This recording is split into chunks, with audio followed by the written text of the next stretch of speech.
Shabbat Shalom. Alors, comme je disais, et alors je le dis pour tous ceux qui vont nous suivre sur le YouTube, nous sommes désolés, nous avons eu un problème technique et aujourd'hui nous n'avons pas pu diffuser en direct. Donc, vous voyez cet enregistrement qui, quand vous le verrez sur le YouTube, est un peu plus tard que la période que vous aurez dû voir cette vidéo. Voilà. Mais ne vous inquiétez pas, à partir de Shabbat prochain, tout revient à la normale et on diffusera de nouveau en direct. Voilà. Alors, aujourd'hui, on est dans la paracha numéro 11. Est-ce que vous savez quelle paracha on est? Vaï Gash. C'est pas facile à le dire, hein, oui. Et ce qui veut dire il s'approcha. Alors la paracha commence comme ceci. Hein. Donc Vaïgash Elaï Veouda.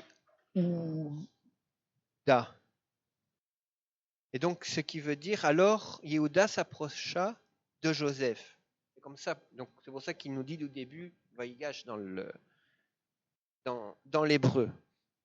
Et il nous dit donc Yehuda s'approcha de Joseph et lui dit Mon Seigneur, je t'en prie, que ton serviteur te dise une parole en privé et ne sois pas en colère contre ton serviteur, car tu es comme Pharaon lui-même. Donc ça, on le retrouve dans Bereshit, hein, donc Genèse, chapitre 44, verset 18. Alors, vous le saviez, hein, donc on est encore dans le cycle où on parle de Joseph, hein, Joseph, qui avait été arrivé en Égypte, où on l'a élevé au rang comme Premier ministre, hein, comme vice-roi, on pourrait dire. Hein. Il a pris toute l'Égypte, il s'occupe de tout l'Égypte, et Pharaon l'avait donné comme mission de prélever la nourriture pour faire des stocks pendant les 7 années d'abondance, et après, pendant les 7 années de manque, hein, alors Joseph a la mission de distribuer cette nourriture, enfin de vendre cette nourriture. C'est pas que c'est gratuit, c'est que il fallait payer pour avoir le droit de bénéficier de cette nourriture. Et donc tous les gens venaient voir devant Joseph, hein, pour pouvoir acheter cette nourriture. Et ce qui s'est passé, c'est que lors de la première fois où les autres enfants de Yaakov sont venus, eh ben, ce qui s'est passé, c'est qu'ils étaient venus et Yosef a dit vous êtes des espions. Et il y a eu le problème que Benjamin s'est fait arrêter, hein, donc il est demeuré en prison. Pas Benjamin, c'est Timéon, pardon. Après, ça va être Benjamin. C'est ça qu'on le voit. On fait un rappel, mais du coup, c'est pour voir si vous suivez. Donc, donc Siméon s'est fait arrêter et alors on avait dit ramenez-moi Benjamin pour prouver votre sincérité. Et donc vous voyez pourquoi j'ai confondu dans les noms parce que justement il fallait que Benjamin revienne. Yaakov ne voulait pas que Benjamin aille parce qu'il avait déjà perdu son premier fils. Pour lui, on l'avait dit qu'il fut tué par une bête sauvage. Et puis voilà que les provisions qu'ils avaient ramenées d'Égypte étaient insuffisantes. Donc voilà qu'il faut retourner. Et cette fois-ci, Yehuda, hein, donc Judas lui dit mais il faut absolument que Benjamin soit avec, sinon ils ne voudront pas. Et donc ils l'ont ramené Benjamin avec. Et voilà que au moment de repartir, il y a eu ce grand repas. Hein. Donc souvenons-nous qu'il y a eu ce repas qui a été fait où tout le monde était à la table. Et Donc Yosef avait dit, je fais l'honneur de manger avec vous, sachant que moralement, les Égyptiens ne pouvaient pas manger avec des Hébreux dans leur coutume. Et ensuite, au moment de partir, on a constaté le vol. Vous savez de quoi encore? De la coupe, exactement. La coupe de Joseph, celle avec laquelle. Et du coup, voyant que la coupe avait disparu, on a fouillé tous les bagages et on a retrouvé avec les affaires de Benjamin. Et voilà que Joseph dit, il faut que Benjamin reste. Ah oui, gros problème.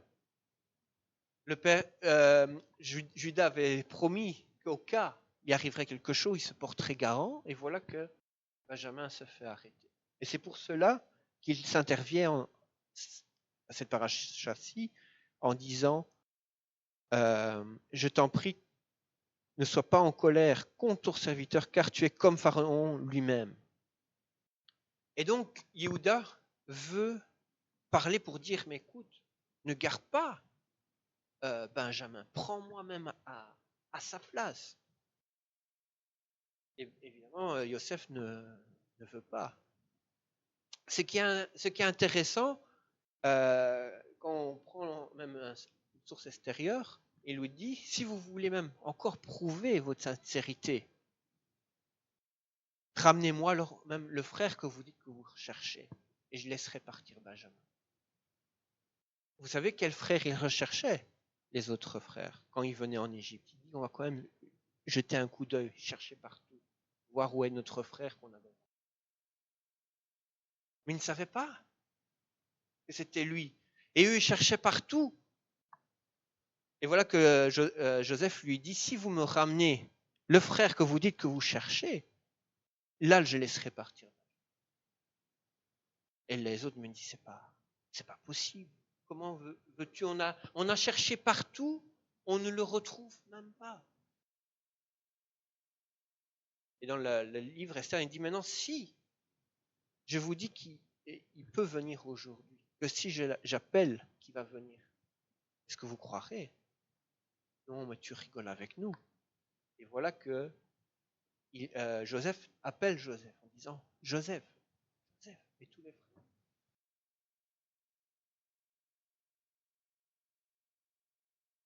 Sans savoir en fait que c'était lui-même. Vous voyez un petit peu?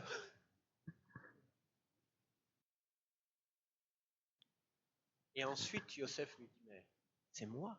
Ne cherchez plus, ne regardez plus à gauche et à droite. C'est moi, votre. Et si on retombe dans le texte canonique qui nous dit qu'on se rend compte que c'est Joseph, et tout ça, à pleurer, ils étaient tristes de cet événement-là, ils se rendent compte que c'était leur frère qu'ils avaient perdu. Alors on avait dit déjà il y a un peu avant la fête de Hanouka, ça nous fait penser justement que le frère qui était perdu, on n'avait pas reconnu parce qu'il était habillé. Il était comme tous les Égyptiens. Il était plus d'habit royal. Il a dirigé toute l'Égypte. Il a fait des constructions. Il a fait des choses pour l'Égypte. Comment pouvons-nous savoir que c'était Joseph? Et aujourd'hui, on a la même situation. Quand le monde voit Jésus, on pense qu'il est romain. On pense qu'il est grec. Mais non. Certains vont penser même qu'il est palestinien. Mais ce n'était pas ça son vraie identité. Il est juif de la tribu des Yehuda. Vous comprenez? Mais tout le monde a cet aveuglement, que ce soit chez les chrétiens, que vraiment les chrétiens parfois ne voient même pas et disent mais non, c'est pas possible. Et chez les Juifs aussi. Pour les Juifs qui ne l'ont pas reconnu, ils se disent c'est pas possible. Il n'a rien à voir avec nous. Et pourtant, il n'y a pas plus juif comme texte que les Sora Tova. Les apôtres ont été juifs. Les messagers, tous les premiers disciples étaient juifs. Mais à cause des interprétations du monde, à cause de tous les mélanges, on a oublié. On a mis des films où on a habillé Yeshua comme un grec. Mais oui. Comprenez? C'est pour ça qu'on ne le reconnaît pas. Et on a interprété en disant que oui, nous sommes plus sur la loi, nous sommes sur la grâce. Mais pourtant, s'il est le Mashiach, comme disent tous les chrétiens, pour que nous soyons justifiés, il fallait qu'il pratique toute la loi. S'il a manqué un commandement, il n'aurait pas pu être élu. Il n'aurait pas été ce grand sadique qui pouvait nous sauver. Vous comprenez? Et ça, beaucoup oublient.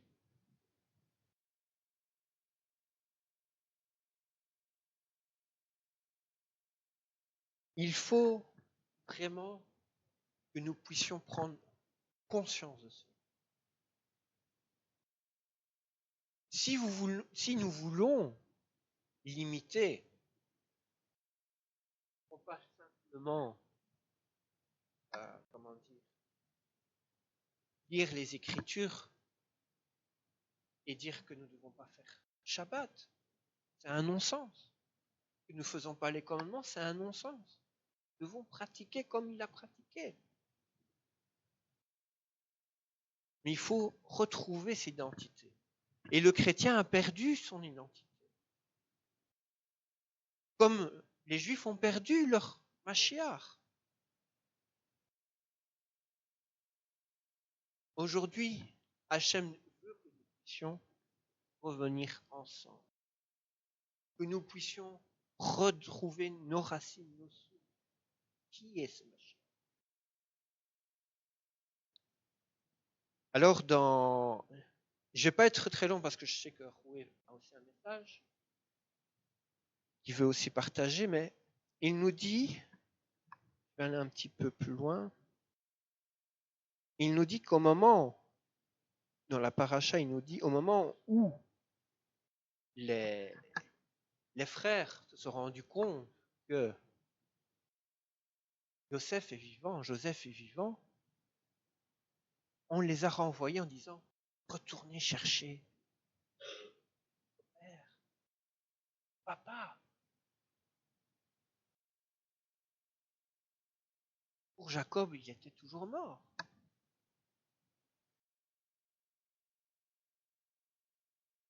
Mais maintenant, comment lui annoncer? Il est encore vivant. Sans lui faire un choc.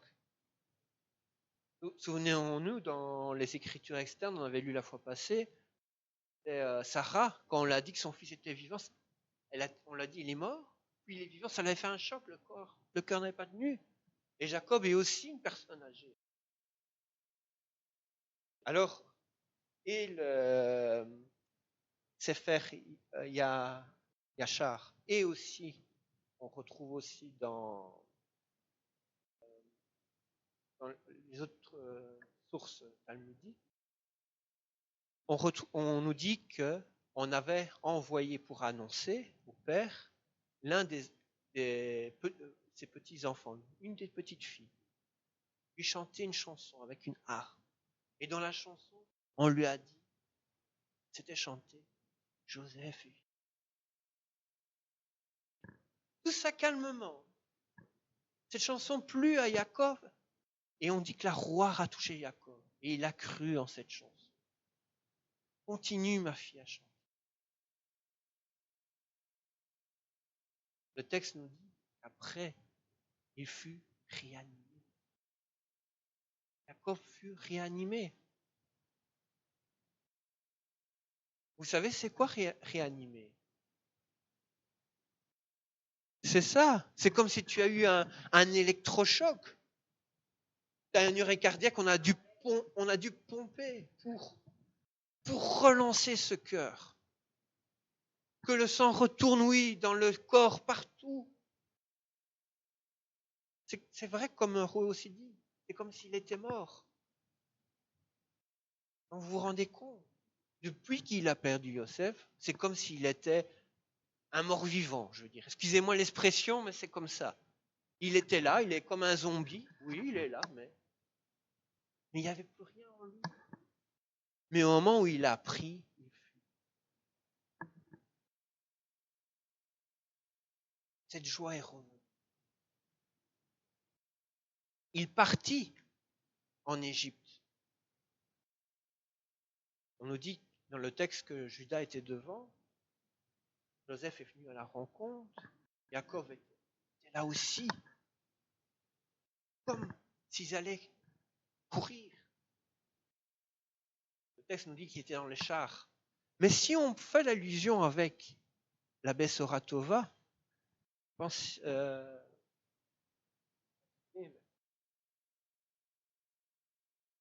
le note, j'ai noté le verset.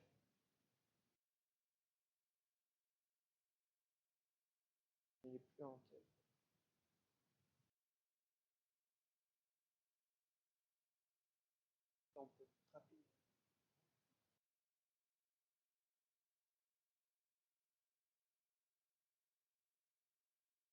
Ce passage m'a fait beaucoup penser, oui, c'est le livre de Luc, ça m'a fait penser avec cette parabole.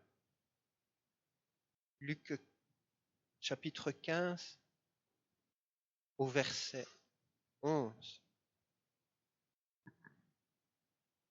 où Yeshua nous parle de cette parabole du fils prodige.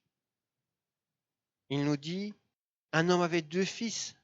Le plus jeune dit au père, « Père, donne-moi la part du domaine qui doit me revenir. » Alors le père lui partagea la propriété entre les 2 fils. Dès qu'il eut ramené des fonds suffisants, le plus jeune fils partit de chez lui pour un pays éloigné.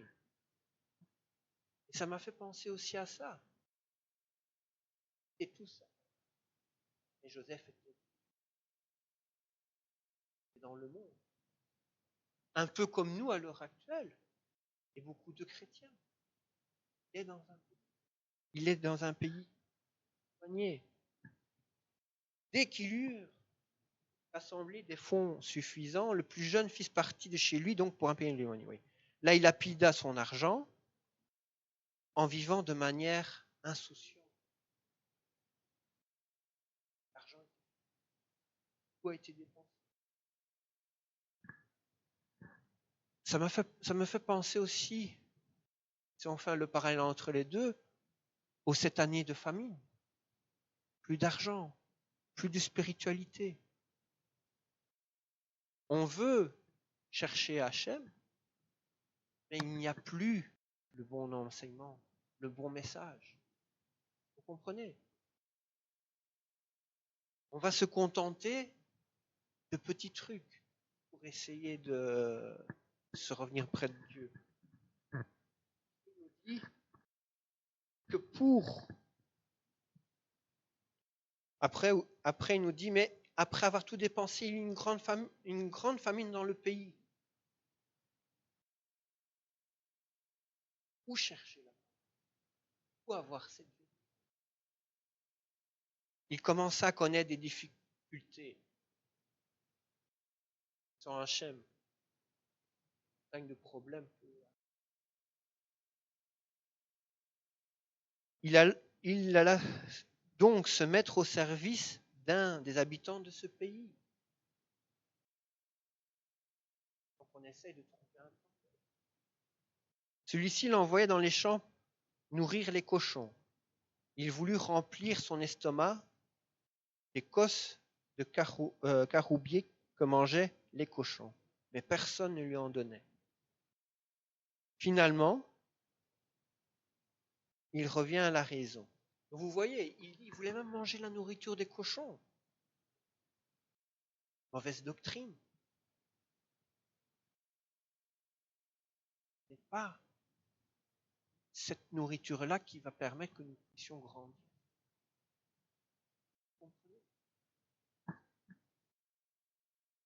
Ensuite, il nous dit, tous les ouvriers que mon père a engagés ont plus de nourriture qu'il n'en faut. Et moi, je suis ici, je meurs.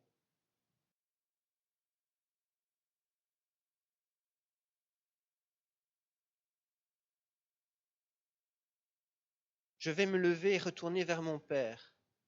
Et je lui dirai, Père, j'ai péché contre le ciel et contre toi. Plus digne que tu m'appelles ton fils. Traite-moi comme l'un de tes ouvriers. On fasse tout cela. On n'a pas voulu obéir à Hachem. On a fait à sa tête. Quand on s'est rendu compte qu'on ne peut rien sans lui, il faut revenir.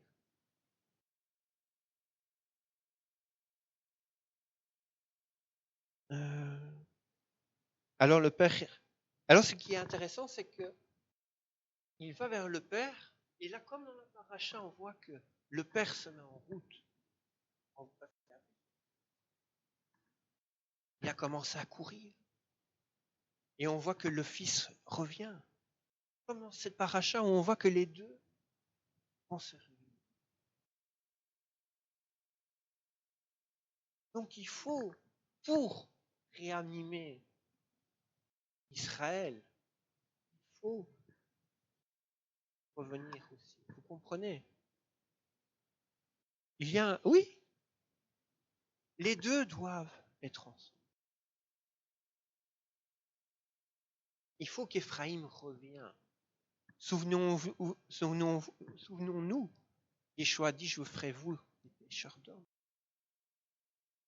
Parce qu'il fallait que la parole puisse arriver jusque dans les oreilles de tous les enfants d'Éphraïm. Et grâce à ça, ça a travaillé petit à petit. Et ce retour est possible. Alors il nous dit aussi, le Père dit vite, apportez un beau vêtement et mettez-lui, passez aussi une bague au doigt et des chaussures à ses pieds. Souvenons-nous aussi, même dans la paracha, on leur a mis tous des habits royaux. Ah oui. Ensuite, il nous dit, amenez le veau que vous avez engraissé et tuez-le, et nous allons manger et célébrer dans la joie. Car voici que mon fils était mort, il est revenu à la vie. Il était perdu, il a été retrouvé. Pour l'esprit de Jacob, c'était le même. Joseph était mort. Et voilà qu'il est vivant, il est revenu à la vie, il le retrouve.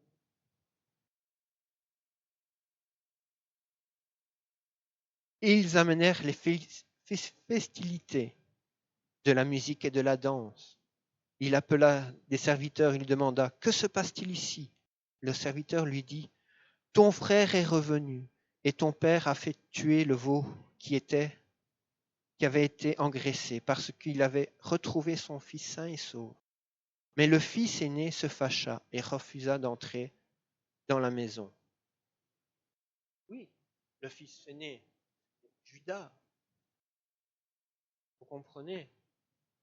Mais pour qu'Israël soit complet, il faut que Ephraim et Judas puissent être ensemble. Et c'est pour cela aussi que Yeshua dit, je vais détruire ce mur qui vous sépare. Et il faut que si nous retrouvons le vrai Mashiach, que nous reconnectons à nos racines, et que si Yehuda retrouve le vrai Mashiach, ce mur va tomber. Vous comprenez? Il nous dit, ils ont tué le Vokra, et ils se sacrifient pour que Yeshua, pour que nous puissions être pardonnés. Vous comprenez? il y a cette fête, comme il va y avoir à la fin, il y aura une fête avec Adonai, où il y aura aussi ce mariage. Vous comprenez? Alors il nous dit ensuite, le père sortit il le supplia d'entrer. Écoute, lui dit mon fils, j'ai travaillé pour toi toutes ces années. Donc c'est le fils qui dit ça, hein, toutes ces années, et je n'ai jamais désobéi à un seul de tes ordres. Mais jamais tu ne m'as donné un chevreau pour qu'il ne puisse me réjouir avec mes amis. Avec le fils, il a toujours suivi les commandements. Mais Hachem lui demande, il y a un peu d'amour. Vous comprenez? Parce que quand on voit même dans le témoignage, dans la Bessera Tova, dans les évangiles, où il nous dit, ils ont fait ça de travers. Il y a des lois, c'est vrai. Il faut le pratiquer avec amour. Vous comprenez? Si on pratique des lois pour pratiquer des lois, ça ne va pas. Le but, c'est que nous puissions demeurer avec Hachem, demeurer avec Yeshua, demeurer dans un esprit d'amour et de joie. Mais si nous faisons juste qu'obéir à des lois, on va tellement avoir nos lois en tête qu'on va passer à côté de l'essentiel. Vous comprenez? Et c'est ça aussi que le Père lui dit indirectement, et de l'amour revenu.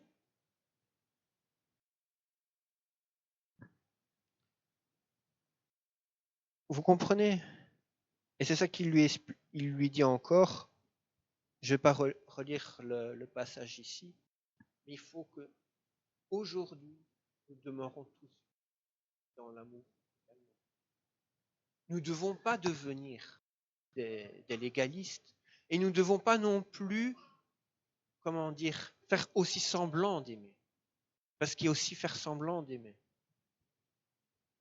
Comment on peut faire semblant d'aimer? On se voit à chaque réunion, ah mon frère, ma sœur. Et puis dès que le dos est tourné, si on enfonce le poignard dans le dos, c'est pas bon. Vous comprenez? Il y a ce véritable amour, un amour de chaque jour, ensemble. Une famille doit demeurer unie. C'est vrai qu'il y a parfois des disputes, mais nous devons savoir pardonner et nous réconcilier. Mais pour qu'il y ait réconciliation, il faut que chacun puisse aussi reconnaître cet homme. Sinon, ça ne peut pas non plus. Alors, je vais lire un dernier passage et puis je vais laisser Rouet. J'ai beaucoup aimé ce passage-là parce que si on lit dans le calendrier karaïte, il y a beaucoup de choses à dire, même dans l'Aftara, on voit qu'il faut que les deux bâtons viennent un seul bâton. Il faut cette réunification de tout Israël. Il faut que tout soit un. Il faut que tous puissent ressusciter. Hein, comme il nous est dit, il faut que Ephraim puisse ressusciter pour reformer le peuple d'Hachem, mais tous dans l'unité absolue. Et dans l'ancienne grille de lecture des Karaïtes, avec le psaume qui est dédié aujourd'hui, c'est le psaume, le Télim 133. Il nous dit, donc c'est Cantique des degrés de David. Oh, qu'il est bon et qu'il est agréable pour des frères et sœurs de vivre ensemble. C'est comme une huile parfumée sur la tête qui coule sur la barbe d'Aaron, et il coule sur le col de ses habits. C'est comme la rosée du Hermon qui se dépose sur les montagnes de Sion, car c'est là qu'Adonai a donné la bénédiction de la vie éternelle. Amen. Je vais laisser maintenant Rui Lorenzo qui a J'ai un petit mot à dire. Il y a beaucoup de choses à dire. On va résumer parce que c'est trop. Hein? Merci Royal Lionel, c'est vraiment bien parlé, bien dit. Tu grandis tout doucement. Je vois que passionné dans la parole et Hachem, à son temps et dans le temps, et il nous bénit et nous fait grandir dans ses voies. Regardez quelque chose, autant que Roy Lionel y parlait, et à moi-même je disais, Seigneur, inspire-moi de quelque chose que je n'ai jamais compris, jamais dit auparavant. Mais une parole de révélation. Parce que quand on écoute, c'est à ce moment-là qu'on reçoit. Et j'ai eu des pensées. Et vous savez que dans les pensées, il y a toujours la pensée humaine qu'il faut examiner. Oui, il a parlé d'une coupe qu'on a trouvée dans le sac de Benjamin. Mais c'était la coupe de qui? Est-ce que vous avez fait allusion à la coupe du Messie? On n'a jamais prêché. On n'a jamais enseigné. D'ailleurs, je n'ai jamais enseigné enseignement de cette façon. Vous imaginez comment Dieu nous inspire rien qu'avec un seul mot et comment on peut découvrir une grande vérité parce que, vous savez, l'histoire, ça se répète. Et dans l'histoire, on fait des commentaires et tout ça, rien de nouveau sur la terre. Tout est déjà enseigné. Mais quand il y a une inspiration,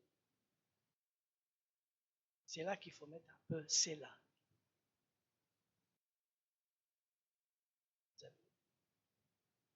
La coupe de délivrance, la coupe qui sera élevée. J'ai élevé la coupe. Alors, le peuple d'Israël, délivré.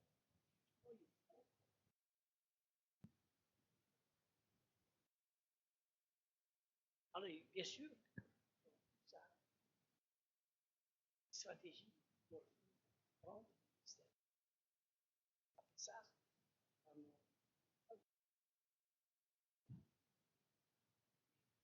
La coupe, on la prend comme c'est pas pendant.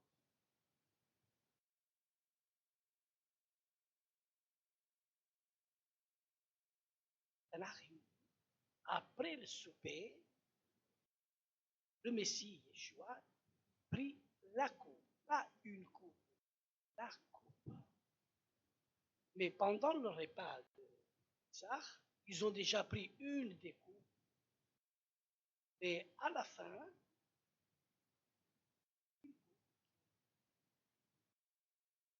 aujourd'hui, dans tous les Pessah, personne, dans le peuple juif, cette coupe, c'est la 5e. Ça va être le Messie qui va la prendre pour se dévoiler lui-même, c'est lui le Messie. Alors, pendant le Pessah, le Mashiach, après le souper, il a pris justement cette coupe. Seulement lui pouvait prendre. Parce qu'un peu de temps avant,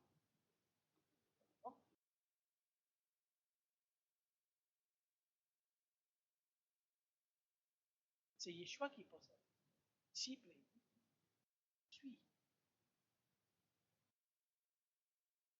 Alors certains disciples disent, oui, Jérémie ressuscité, Jean-Baptiste, vous, le peuple dit ça, les gens ils disent ça, mais vous, que dites-vous que Jésus?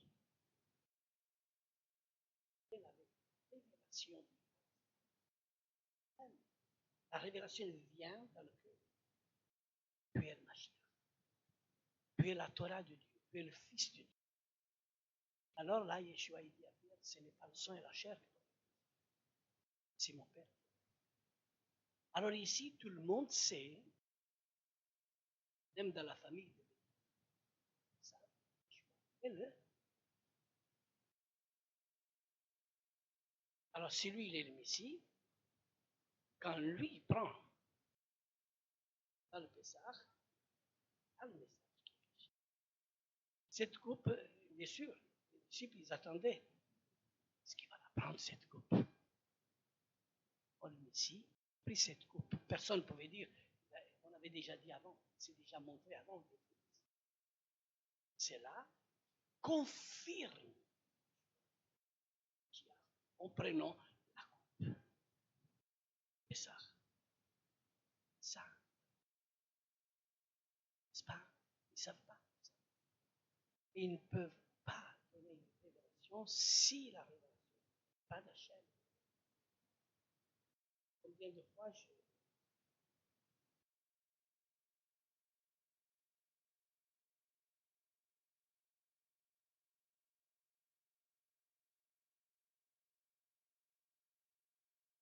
des générations.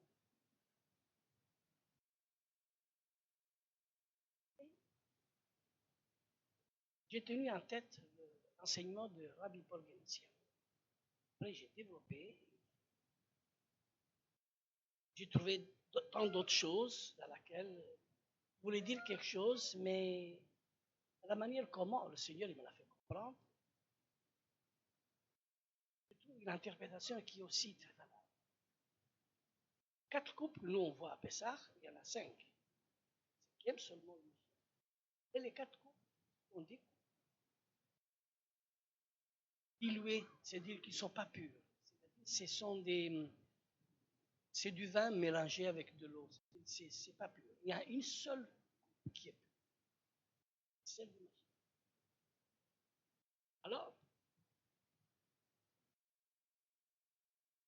j'ai trouvé 4 personnages très sympas. Première,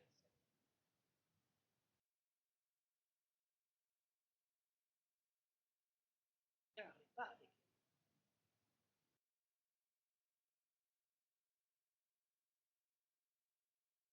Abraham, c'est lui qui est le père de toutes les nations. Abraham, ce n'est plus le père élevé, Abraham, mais Abraham a donné change, le nom change, père des familles. Et qui est le Dieu de toutes les familles? Quand la Bible dit, en ce jour-là, toutes les familles de la terre, c'est-à-dire toutes les familles de la terre, ce sont ceux qui ont cru au Dieu d'Abraham. Aujourd'hui, il y a aussi les Arabes. Quand on parle des fils d'Abraham, des enfants d'Israël, alors qui est cet Israël? Il y a beaucoup de choses.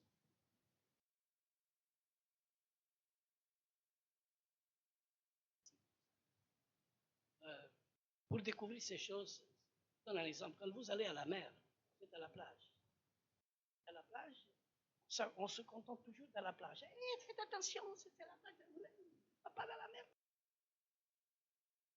Plus loin, il faut aller justement aller dans la profondeur de la mer pour découvrir des mystères.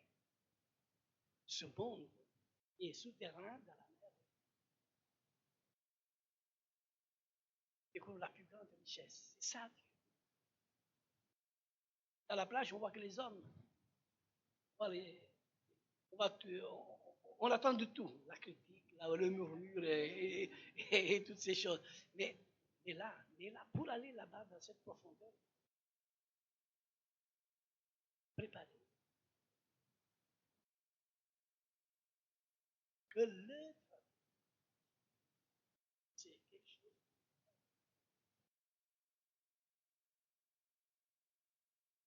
D'ailleurs, c'est lui qui dit.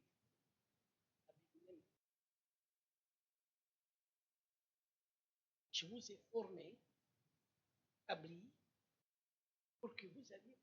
Il faut être établi, formé par le Seigneur, pour apporter ce fruit-là.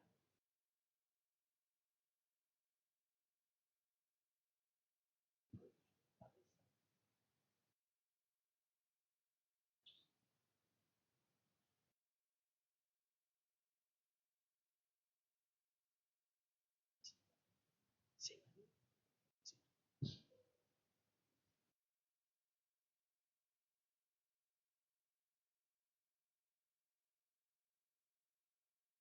même quand on parle des groupes,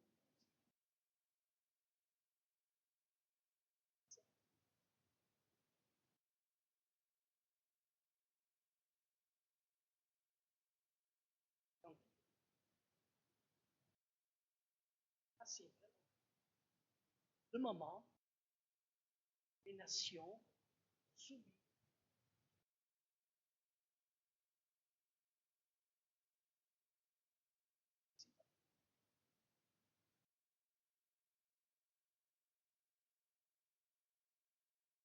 Se ressent. Et le jugement commence d'abord là.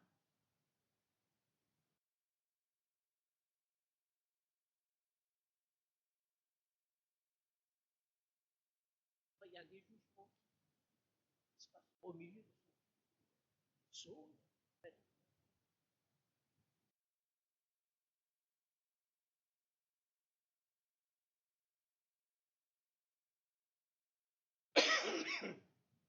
y a de nombreuses foules de croyants qui jouent comme des harpes, hein, qui chantent ce cantique. C'est beau.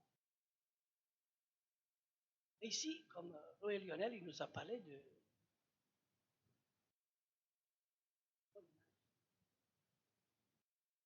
le Messie. Quand Joseph, les frères n'ont pas reconnu, pas accepté, ils l'ont rejeté, la jalousie, tout ça.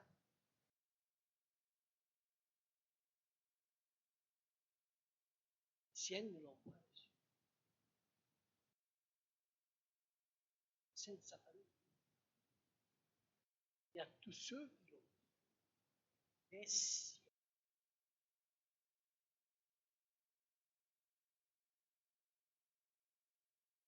Et vous, c'est les siennes d'Israël. Les siennes ne l'ont pas reçu, mais moi, je vous chante. Pas rien. C'est un langage stupide. Tellement stupide. On pourrait dire bataille.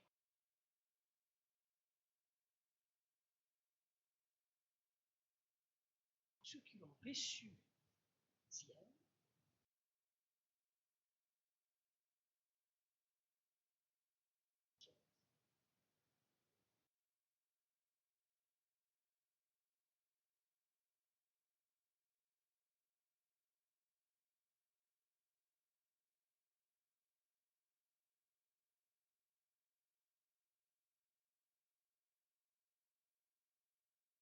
c'est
restauration.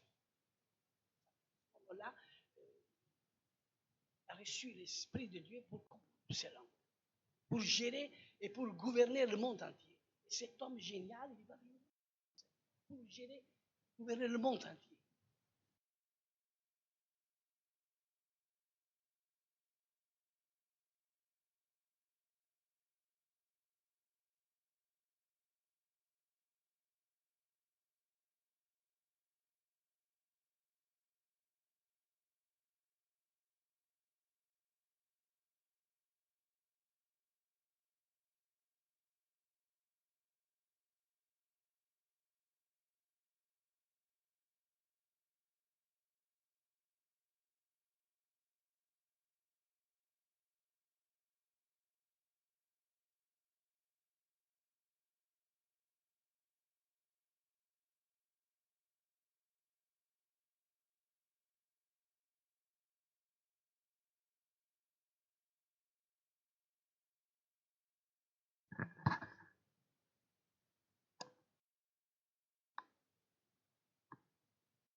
Alléluia.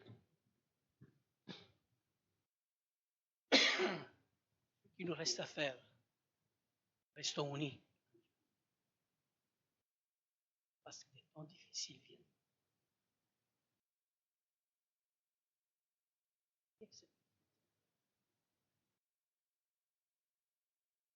Toujours. Ça disait, je veux une maison grande. Je veux une grande maison. Alors moi, si tu achètes, je veux une grande maison. Et justement, je rentre dans cette maison et j'ai vu qu'il était vraiment grand. J'ai dit, ok. J'ai dit, chérie, j'ai trouvé une grande maison pour toi. Tout contente, bien sûr. Mais pour il faut faire beaucoup. Ouais. Il faut dire qu'elle a cette grande maison. On a fait la formation des leaders scéniques. Dans la pièce d'en bas,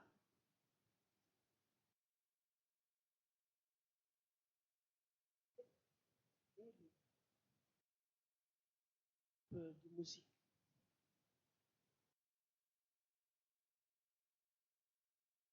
Tout est né.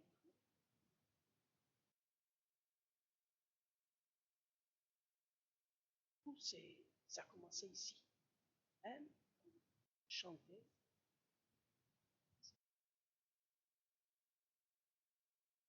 Maquiller. C'est l'œuvre de Dieu. Choisi pour ça. On a voulu saboter. C'est moi qui a commencé ça. On ne peut pas faire ça. Toujours Nimi, qui est toujours troublant au milieu de nous.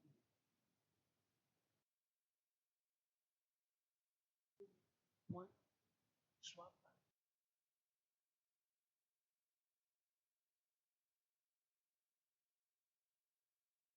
Apostasie sur le principe.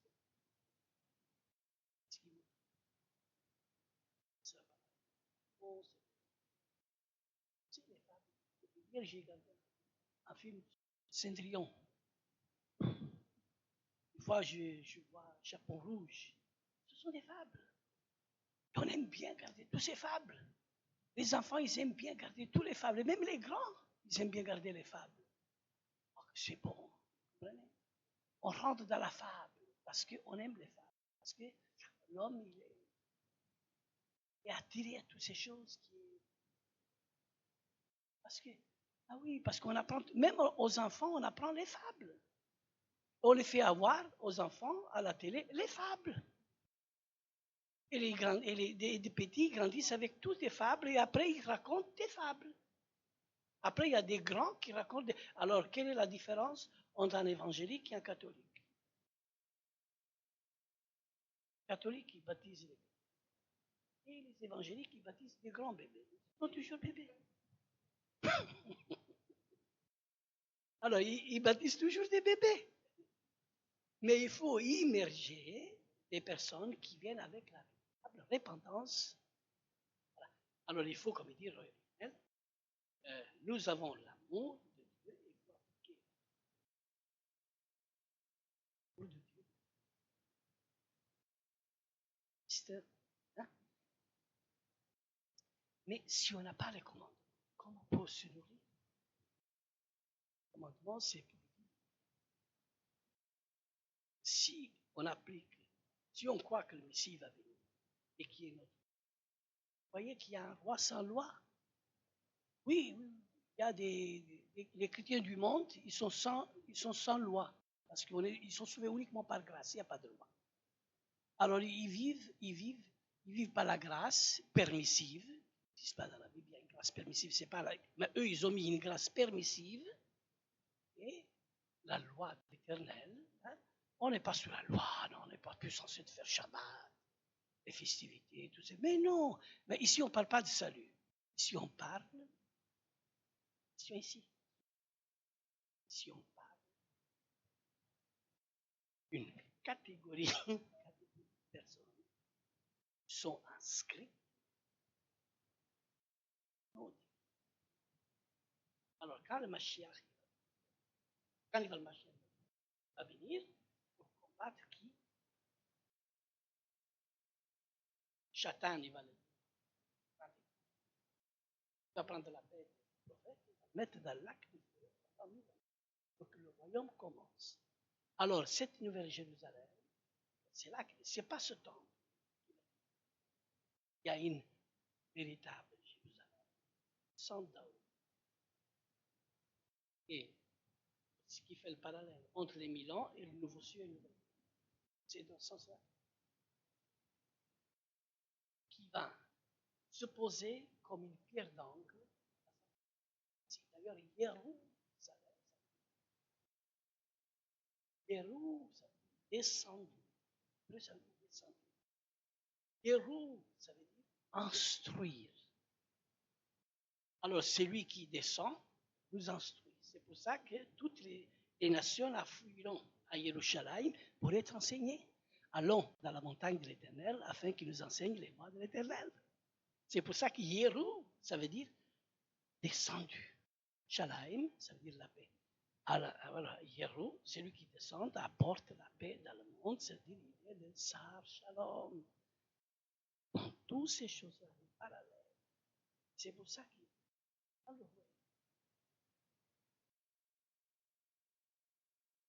Seigneur,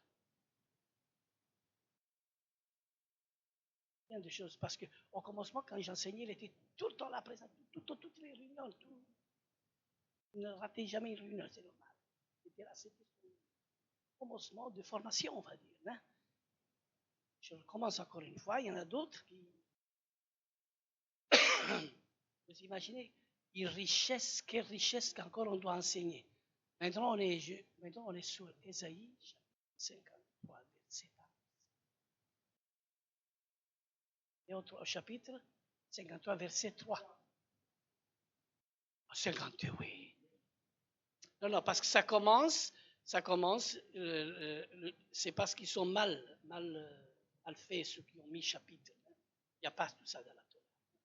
Alors, normalement, ça commence, chapitre 52, verset 35. C'est pour ça que si nous, on pose la question, il n'y a rien d'humain. Si il a été défiguré, tout ça. Il y a tous les passages qu'il faut lire, passage par passage, pour donner l'explication. C'est une belle. Le peu qu'on est en plein monde. Vous savez, 12 personnes on a fait trembler entier. C'est une bonne. On a un rayon de lumière. Vous savez, c'est quoi la lumière? C'est la lumière. Dans une lampe, sentir. C'est écrit où ça?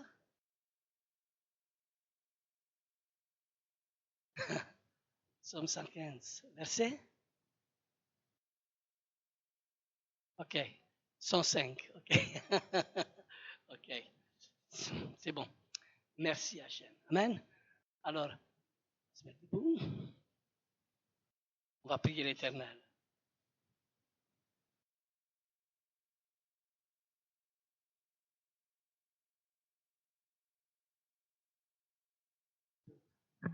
Excusez-moi, c'est juste pour les gens qui nous suivent par Internet parce qu'on va couper l'enregistrement. Alors la communication, la semaine prochaine, on sera à Bruxelles. Le retour du live sera assuré, donc ne vous inquiétez pas. Et on reprendra le programme habituel. Véronique. Yevarechecha Adonai v'ismerecha. Yaher Adonai panav elecha v'choneka.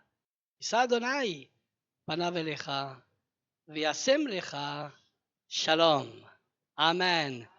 Que l'Éternel nous bénisse tous. Alléluia. Et qu'il nous accorde la paix dans le nom de Yeshua Mashiach. Alléluia. Mais aujourd'hui, je suis calme. Aujourd'hui, je suis très calme. Mais dans les conférences, quand je m'avais à Naples, là, je vais tourner, je vais crier, je vais